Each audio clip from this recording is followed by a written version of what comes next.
Hello, it's Jamie J. I'm the CEO and founder of Bottleneck Virtual Assistants, or Bottleneck Distant Assistants. I stand corrected. And we're going to be going, we're actually live now, but I'm going to be introducing you to Agnes Bilik today. We're going to be talking about how to maximize ROI as a podcast host. It's going to be pretty interesting, so stay tuned, and we'll get started in about 38 seconds.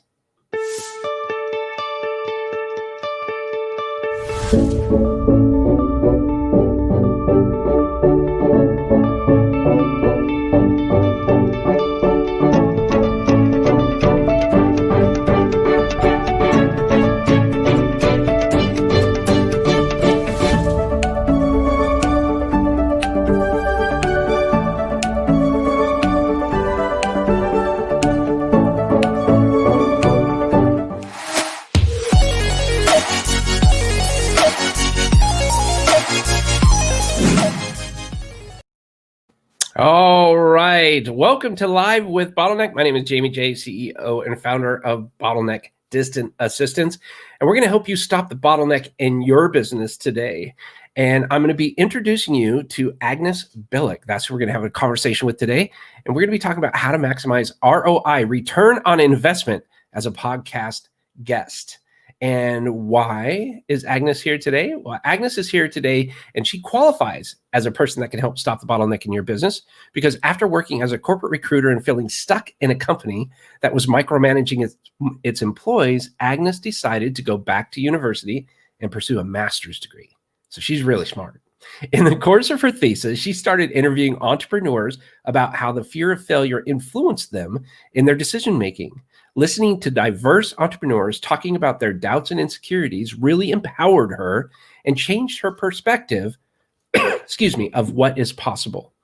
Since then, she made it her mission to show a more and raw and real perspective of what is going on through her podcast, and she started Raw and Real Media, a company that helps coaches and entrepreneurs share their message, grow their audience, and get organic leads through podcast guest appearances. So without any further ado, please allow me to introduce you to the one and only Agnes Bilik. How are you? Hey, Jamie. Thank you so much for the amazing intro. Yeah, this was awesome. I'm super pumped about this conversation. Obviously, I love podcasting. I'm assuming you love podcasting. Oh, yeah. and while we are not technically submitting this to like iTunes and stuff like this, I kind of feel like this is a podcast. We're just doing a live stream. For sure. Yeah. Well, I wonder, before we hop into some of your awesome ideas and concepts around how to get ROI being a podcast guest, I wonder if you could tell us a little bit about you, your background, and maybe kind of dive into that a little bit right now about what you're doing now. Yes, of course. So a little bit of context. I know that your audience is mainly from the US. So I'm based in Europe. I'm currently in Amsterdam in the Netherlands. But I'm originally from Austria, and that's where I actually grew up. And I moved to the Netherlands around 4 years ago. And I actually moved here for my past relationship. I started working as a corporate recruiter for a company, and I was kind of happy to get a job in a country where I wouldn't speak the native language. And I was working as a recruiter, so just getting new recruiters into the company basically, and it was a very repetitive process. So I was just constantly working with the same type of person to get them in, and there was really no creativity in the process itself, and I felt really stuck because I wasn't really learning anything new. So I felt like already after 2 months, I was kind of done learning, and my manager wasn't teaching me anything new. But at the same time, I also felt very stuck because I was also having these limiting beliefs. Oh my God, like I'm a foreigner in this country. I should be like super glad to have this job. And it's going to be super hard for me to find something new. So I stayed there for a year in the end. And I thought, hey, I don't really know what I want to do in the end. So I decided to go back to university because I had that idea. If I educate myself and I see what else is out there, I'm going to find really what I'm passionate about. And and then in the course of my master thesis, it so happened that I started diving into entrepreneurship because I had to get out there, go to networking events and meet these like founders and get them to give me a 45-minute interview for research purposes. And that's when I actually really found kind of the people that I really liked, because they were super open. The conversations that I had were very vulnerable overall, and they would really open up in these interviews. And that that was just so inspiring to me. And those conversations were just like so unique, and I felt so connected. Also, just like how honest these people were, right, about their fears. And just like I remember when we had a chat the last time and you mentioned that you were homeless like 3 times, right? I think many people wouldn't share that overall because they would be embarrassed, Mm. or most people also just don't share, again, if they have, for example, a board meeting and there's a lot of pressure on them and they're really stressed about that, right? And what's really going on and their honest opinion about it. Like, people are afraid to talk about this publicly. And the same thing, for example, if you have an employee that is doing things differently than you would do, right? You don't really share your thoughts about it with other people because, again, you're like the manager, right? You have to keep your face. And that was for me the time when people really opened up and shared their thoughts, really, and what they were going through. And that totally changed my perspective, actually, of myself and just general of an entrepreneur or CEO, right?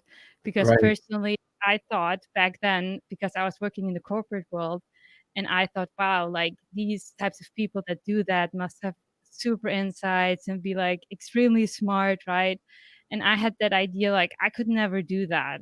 Um, and actually, I realized that those people that are doing that also don't have a shit ton of knowledge, and they also have the fear, but in the end they push themselves and they somehow just do that, because I feel like that's really the tricky part, right? Doing something that you've never done before. So for example, also if you're developing a new program as an entrepreneur and you want to validate if that program works, you kind of have to sell it, but you've never done it before, which means that there are those feelings that come up inside of you where you're like, oh my god, like I'm just jumping here in the water and I'm taking money from people, and what if it doesn't work out, right? Um, so that was just super strong for me, how my perspective shifted. And I just, kept being around these people. I kept going back to these types of events, and I started forming relationships actually with some of the founders. And it just so happened that one of these founders had actually a business coach, and he was like, hey, I think you should become a business coach, and I'm going to connect you with someone. And the funny part about this is that this guy is called Miha Matlievsky, and that's the person that actually connected us, right? Yeah. Yeah. So then it actually started from there, because I started working with someone who actually helps entrepreneurs, um, who helps people general build up their business, start something entrepreneurial. And because I just felt so empowered by these types of conversations, and I didn't really find anything like that online, Hmm. um, I just decided to start something on my own, in that direction, a podcast, obviously. And I had to believe, okay, I'm gonna monetize it via ads, right? I'm gonna get sponsors on the show. And yeah, I just didn't know back then what it actually took to really build up an audience. I didn't realize that you need to have a lot of leverage or a public image, or a lot of money to put into ads in order to make it a bigger thing. Because if you start from zero and no one else knows you, it's going to take quite a while to actually build up that audience, especially, in order to find sponsors. Unless, of course, you have someone in your network and you have a lot of inside knowledge why they should sponsor you, right? Right. So yeah, then at some point I realized, okay, that's not completely gonna work out, at least not yet. And then the funny part was, one of my previous podcast guests, she reached out to me at some point because she wanted to start her own podcast.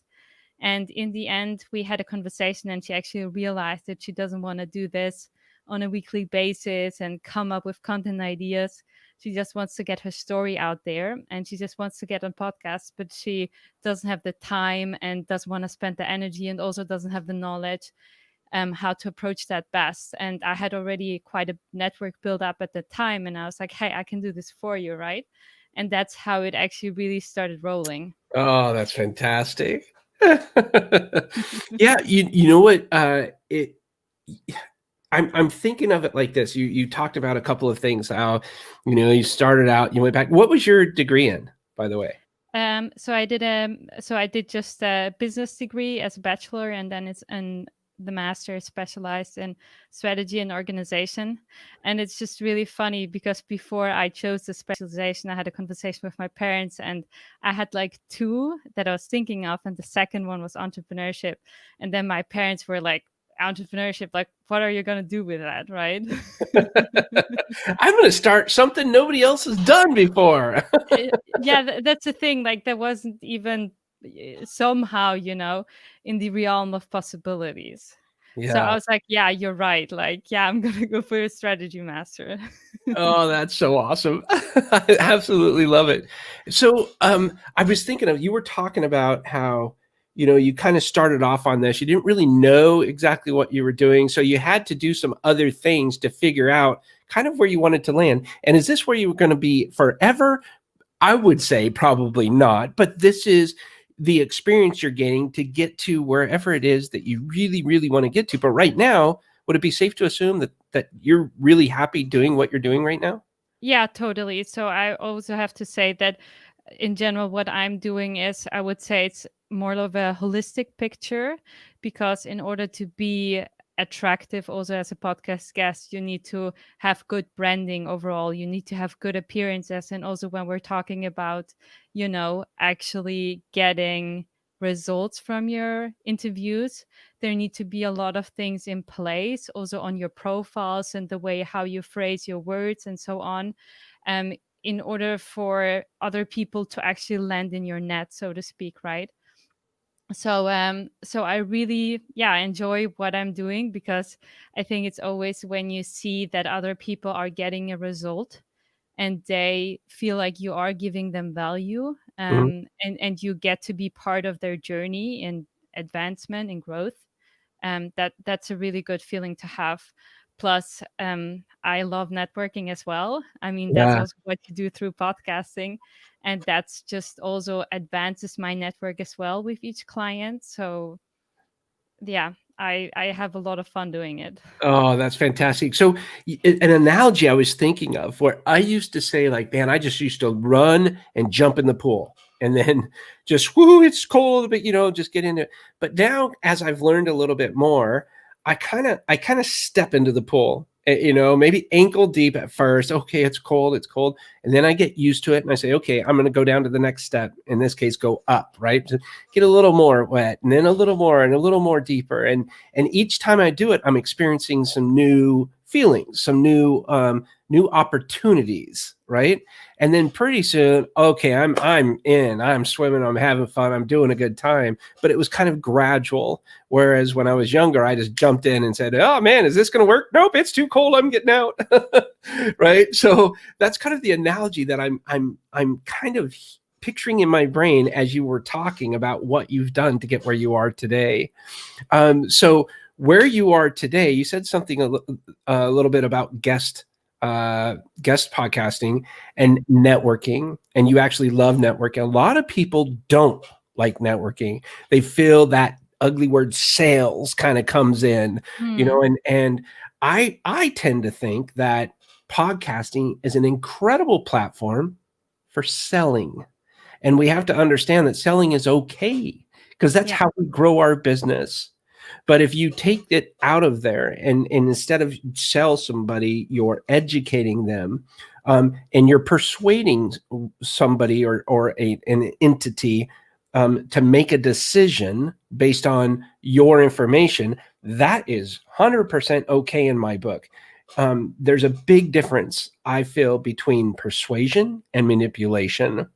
And having a guest post or guest podcast, I should say, you're actually getting an opportunity to persuade someone in a very educational and authentic way, which is a lot different than sending them a message on, LinkedIn, or, calling them up on the phone, or saying, hey, can we meet? I've got this and this and this, and this widget's going to really help you in your business. Well, you're probably not going to get very far with that.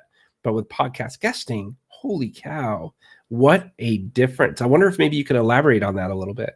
Yeah, for sure. Honestly, I think especially when you send someone a message via LinkedIn, it's just so easy to immediately say no because you actually don't know anything about this person, right?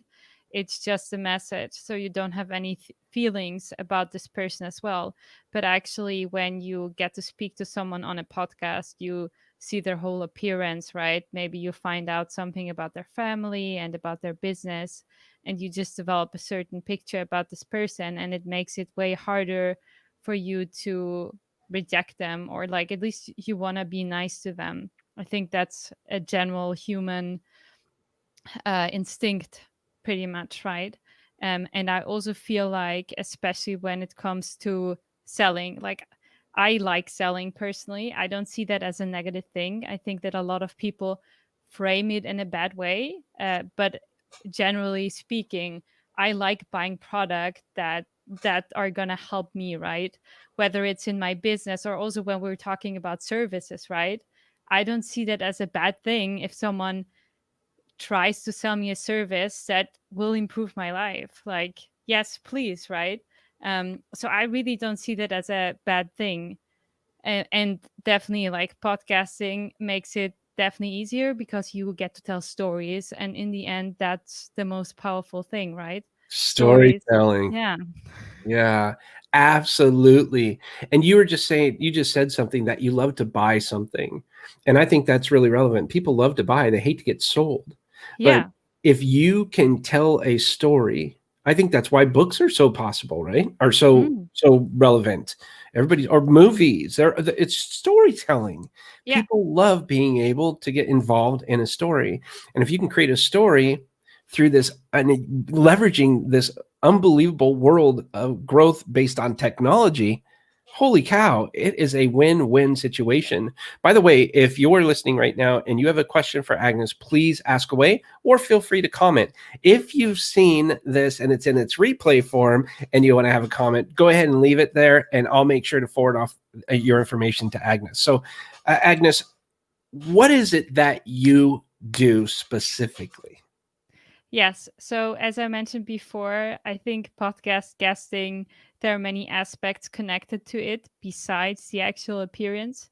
I think in order to be really successful in it, so my personal process is really um, first thinking about the strategy behind it. Like, what do you want to get out of it? Let's take the example of a coach. In most of the cases, coaches want to sell either their own program or a book, and then it's really important that you think about, okay, who's your target audience and what are their pain points, right? And then if you think about what have you done in your life that they can really relate to. So if you can tie your story to these pain points that people are going through, people will feel that you're like talking out of their soul, right? They will really resonate with it, and they will relate to the pain. So if you can really put these aspects in your story, it will be way more powerful. And it's really about giving them actually takeaways, right? Things that they can implement in their life that will somehow advance them. And then they will come back. Because if you just don't come really to the point and don't give them a clear exercise or something that they can implement, then yeah, they won't come back for more. So that's one part of it, the actual storytelling around it. And then the second part is also your social media presence and how attractive are you as a guest, right? Like, for example, small things, but a lot of coaches also don't have the branding correct on LinkedIn, Facebook, and all of these other profiles. They don't really have their messaging to the point, which means that the first thing should be that you ask someone, hey, what can you do for me? And this person can explain it in one or two sentences, which should be super easy for someone to grasp, right? But that's already one of the problems that I've encountered, said a lot of people don't really know how to narrow down their message, right? And as a listener, our attention span can be also quite short.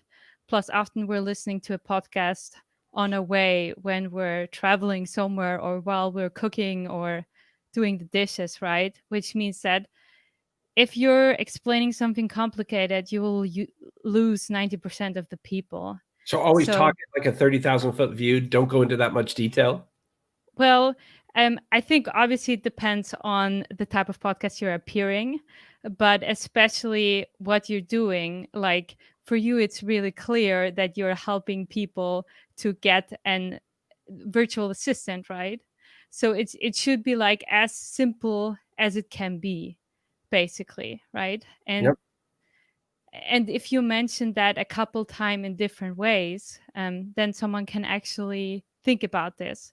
Also, one thing that's very common is at the end when you ask someone for their call to action, usually people are like, yeah, download my book over there and then connect with me on Instagram here and make sure to check out my website here. Like, honestly, like I don't really remember that. But if someone tells me where to connect and why, like what's my benefit out of this? So personally, I think a really good call to action is if you have something you can give as a value to people. For example, you can say, hey, send me a message on LinkedIn with the term bottleneck, and then I'm gonna send you a free sheet with 3 ways to search for podcasts, for example, that's call to action where someone clearly knows their benefit and they know why they should connect with you. And they just have one thing to remember. Because if you have multiple things, yeah, just the attention span is short nowadays, Yeah. which means that it makes it just more difficult. Plus, it's also really important to find the right fit shows for what you're doing. Mm. And I think a lot of people are just going on so you see partly, hey, I'm looking for new guests for my show, and then you see like a feed of people replying like, I want to be it, right? But in the end, like that won't really benefit you if this is not your niche, if this is not, the right type of person you want to talk to. Exactly. You know what? I love that. I think giving a call to action, leading them into a funnel. I'm talking technically right now, leading Yeah. them into a funnel. There's a better chance of helping to build that relationship because people don't know Agnes right now, right? And maybe some of the people are watching you for the first time, have no Yeah. idea who you are. So Correct. through this medium, they're able to learn a little bit more about you. And if they feel confident enough to leave this area that somebody is already comfortable with because they know this platform, Yeah. go to your website or something like that. That's like, okay, now I have to build trust all over again, right? Yeah. And let me see. We have Stacy Stockford says very good information, and thank you, Stacy. Yeah. So what that whole trust thing is huge. Yeah. What you said about doing that call to action to them, I think is fantastic. Normally, when I go on somebody else's podcast, they say, how can people learn more about you? Yeah. And if I have a specific offer, yes, I'll say that. But typically I say, you know what, go to bottleneck.online. You're going to learn more about us. Yeah. Pretty simple, pretty straightforward. I'm not telling them to do something specific unless there was something that came up. Yes, we have tons of different offers, but I don't want to go, you can learn more by visit me at bottleneck.online. You can go to LinkedIn, you can go to Twitter, you can go to all these different places. And then somebody's going, oh, what? So Yeah. I love that you're so clear. Yeah, I think the most powerful thing is especially if someone understands why, right? So, for example, if you say go to bottleneck.online, for example, if you post tips on how you can easily outsource things or about certain tools you can use to automate things, which I think would fit with your business model, then as a potential follower, I see, hey, I'm gonna get value out of this for nothing, right? And then I'm gonna be like, okay, cool, I'm gonna follow this person. If I don't really see my personal benefit, then probably I'm not gonna connect with you. Yeah.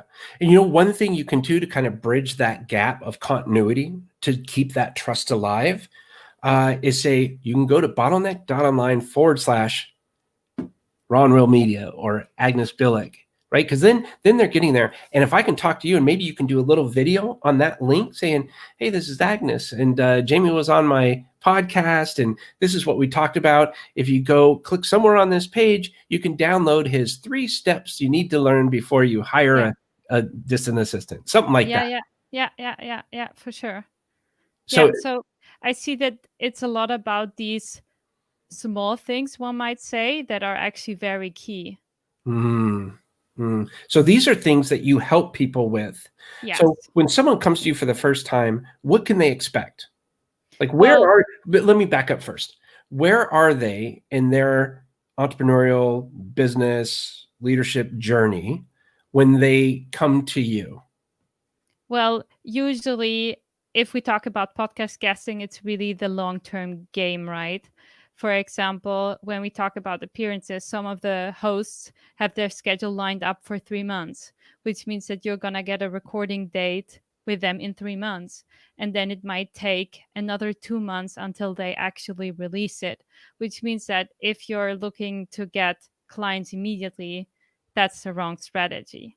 But if you really want to grow your brand and basically get to the next level, then that's the right way to go, which means that it's you should already have a little bit of knowledge to share in your niche. So ideally it's someone that's already uh, starting from 2 years in business, who's Mm, either an entrepreneur or coach that wants to grow their personal brand. Um, that's the right person for me. perfect. So now they're there. What can they expect to have happen on day one? Like they've set up a meeting with you, and you're talking with Agnes. What is that like? What can you take me through some of the things that you would talk with them about? Yeah. So let's say we would have our first session together, right? The first thing I would ask you is, hey, let's say we meet in a bar, and then tell me about yourself. Like, what is it that you do, right? Um, so then I would basically already check how you approach that, because mostly a lot of people start blabbering about it. They don't say like one or two sentences around it, but they start blabbering, right?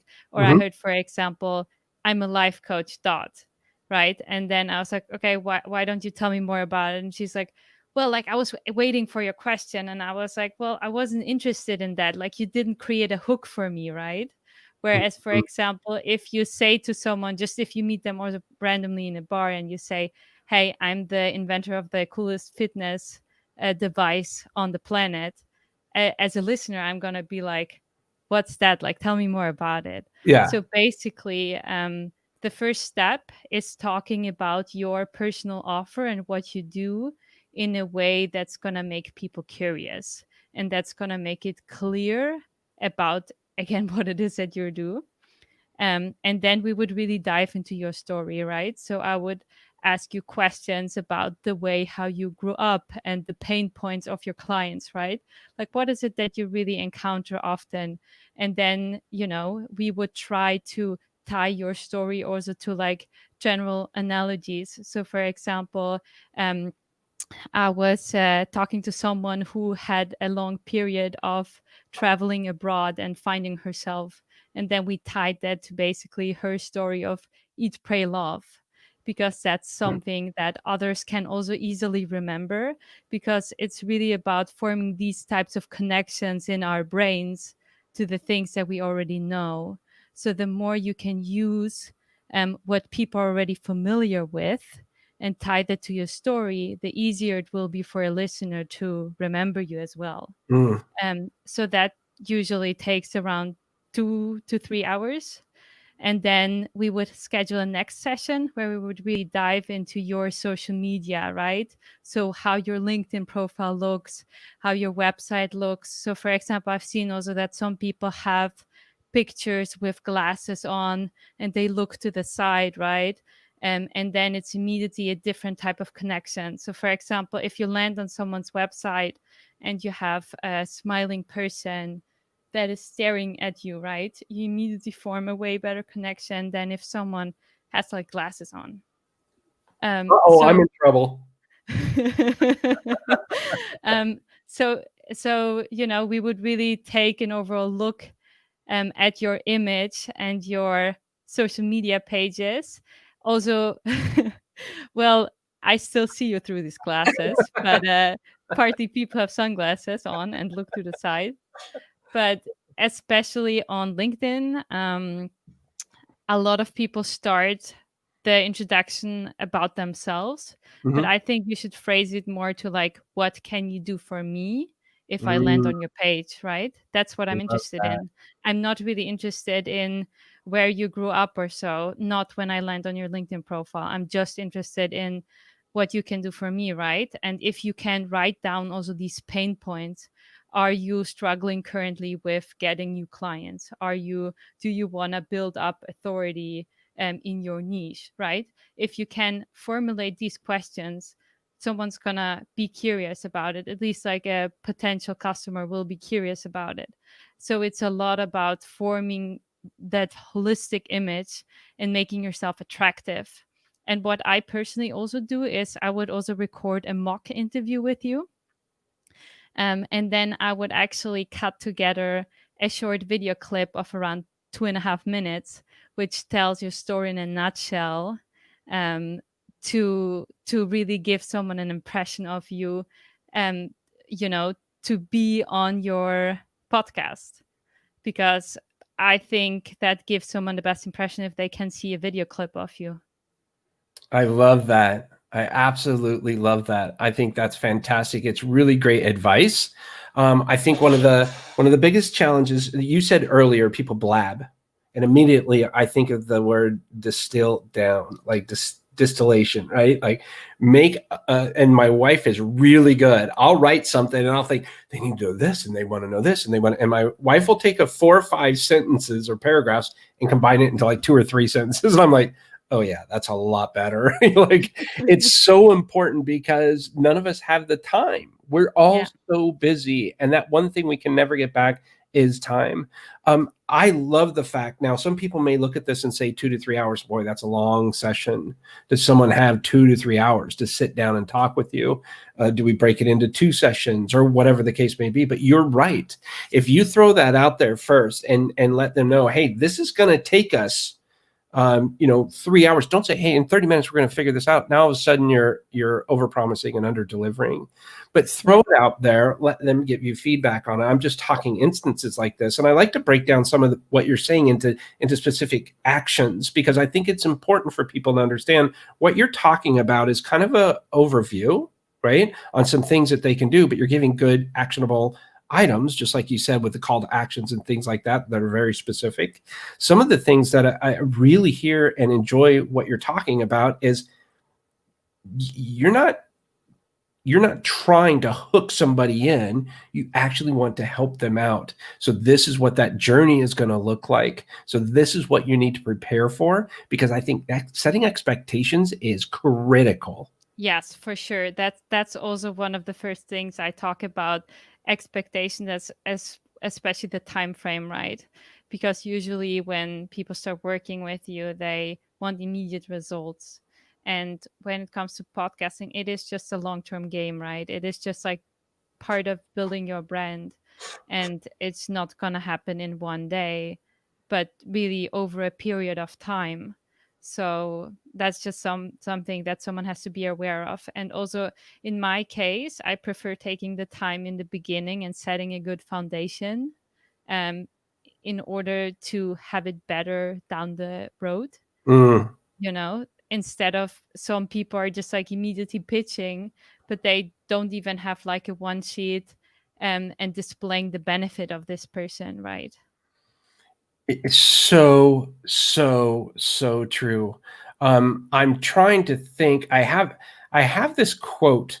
Albert Einstein says something around the line. I think it has something to do, like if there's an hour left in the world. Yeah, here it is. Let me pop this up there, and this is a great quote because I think it's relevant to what you were just saying right now. So let me share this really fast. And let me see if I pop it on there. I think this is it. Or maybe it's the Pinterest. There it is. If I had an hour to solve a problem, I'd spend 55 minutes thinking about the problem and 5 minutes thinking about the solutions. I think Yeah, that's an incredible quote. yeah, that's just so true. And I think it's also so relevant because I come across it so often. Just recently, a friend of mine started pitching to accelerators, and his pitch wasn't great. He sent me a video, and I gave him a couple of points to improve on. And he was just like, "Oh, I'm just gonna keep going." And that's something that I had to learn on early, basically, in my career as well. For example, if you're doing sales, it is in the end a numbers game, and that's a very common quote as well. But if your message isn't good, that doesn't really make sense, right? I think you should test the water a little bit, check how it works, checks how it resonates, and then you can really automate it, basically. But it doesn't make sense to like keep going immediately all the time without taking the step back and testing a little bit. I love it. So I know we're coming towards the end of our time. We've actually kind of usurped the end of the time. However, I want to ask you one last question. Go And ahead. then share your contact information with us. But my last question would be, how does someone get ROI through podcast guesting? Well, the thing is, I think the easiest thing about focusing an ROI on podcast guesting is to really think about who do you want to collaborate with, and think strategically who's like, connected to a lot of people that's going to help you advance.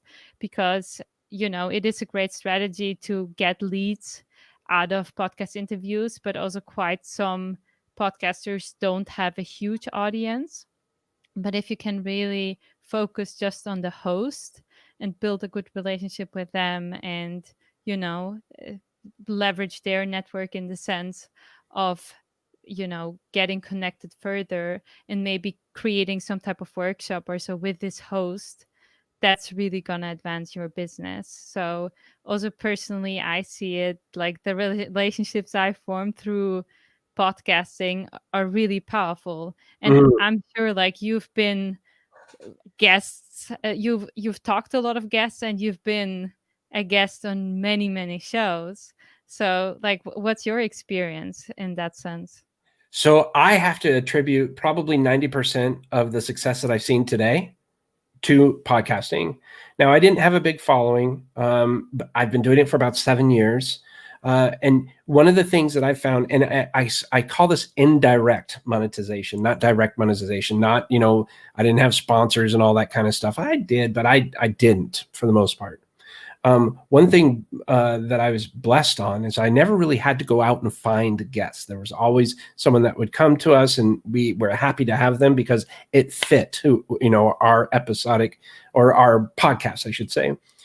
But what I did is there's always a time kind of in the green room, right? You and I are on chatting a little bit before we came live. And then after we're done, I'm going to ask you to hold on 1 second, and then we'll just wrap things up off, live, Off right? camera, yeah. So what I really like doing, and this goes for anybody that's doing a podcast guesting, build that relationship with that host. So at the end, you're talking about, hey, thank you. You really enjoyed it. Now, if you didn't have a good time, then don't do this. But if you had a genuinely good conversation and you're feeling good about being on that podcast or for that episode, I think it's a really good thing to say, thank you so much. What can I do to support you? And if you ask this every single time, you're going to be amazed at something. Now, sometimes they say, oh, nothing, I don't need anything. Or, that's all right, or anything like that. But sometimes they'll say, oh my gosh, you know what? You need to talk to this person. Or you can even be more specific, say, do you know anybody else that I can go appear on as a guest? Do you have any friends, right? Or is there anything else I can do for you? Because the more you help someone out, oh, you know what? When the show comes out, I'll send you links. I go, great. I'm going to gladly share them.